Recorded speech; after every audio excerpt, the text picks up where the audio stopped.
नमस्कार विद्यार्थी मित्रांनो, आज आपण ग्रामपंचायत कार्यालय जेवळी व जिल्हा परिषद प्राथमिक शाळा जेवळी यांच्या सहकार्याने या ठिकाणी गांडूळ खत हा प्रोजेक्ट राबवलेला आहे। सर्वप्रथम काय केलं आपण की या ठिकाणी विटाचं बांधकाम करून या ठिकाणी पहिल्यांदा एक अशा प्रकारचं बेसमेंट या ठिकाणी आपण तयार केलं आणि त्यानंतर मग आपण त्याच्यामध्ये पहिल्यांदा खाली काळी माती टाकली।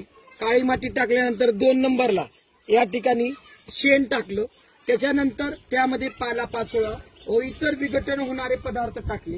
याचा उद्देश असा आहे की या गांडूळ खताच्या प्रोजेक्टमधून सेंद्रिय खत तयार व्हावं आणि शेतामध्ये आपण पाहतो की सर्वजण आता शेतामध्ये रासायनिक खत टाकतात।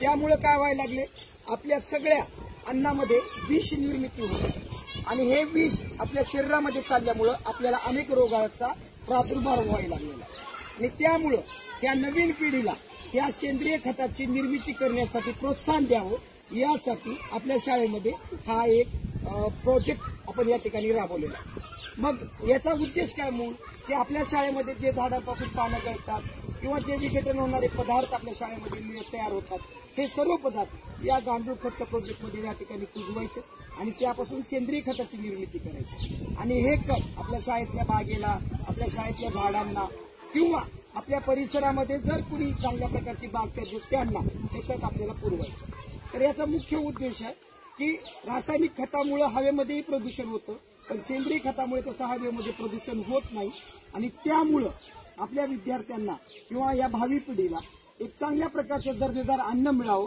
ही या पाठीमागचा या गांडूळ खताचा उद्देश आहे। याचा आणखी एक उद्देश असा आहे की या रासायनिक खतं वापरल्यामुळे पाण्याची मातीची पाणी धरून ठेवण्याची क्षमता काय होते, नष्ट होते। तर या सेंद्रिय खतामुळे मातीची पाणी धरून ठेवण्याची क्षमता वाढते, तसेच मातीचा दर्जा वाढतो, गुणवत्ता वाढते आणि त्यातून आपल्याला चांगल्या प्रकारची उत्तम शेती करता येते।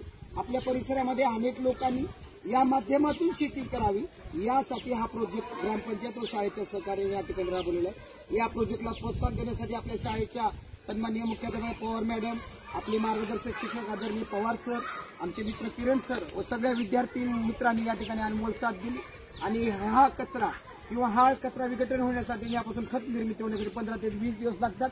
तर याला आपल्याला एकच करायची, दररोज आपल्याला थोड्या प्रमाणात पाणी शिंपडायचं आणि त्यामध्ये कुठल्याही प्लास्टिकचं वगैरे कपड्याच्या कॅरी बॅग वगैरे टाकायचे नाही, चॉकलेटचे रॅपर्स टाकायचे नाही, फक्त विघटन होणारा कचरा यामध्ये टाकायचे, जेणेकरून हे गांडूळ खत प्रोजेक्ट आपला यशस्वी होण्याच्या दृष्टिकोनातून यशस्वी व्हावा आणि तुम्हाला सुद्धा या शेतीविषयी चांगली माहिती मिळावी यासाठी हा प्रोजेक्ट आपण शाळेच्या वतीने आणि ग्रामपंचायतच्या सहकार्यातून राबवलेला आहे। धन्यवाद।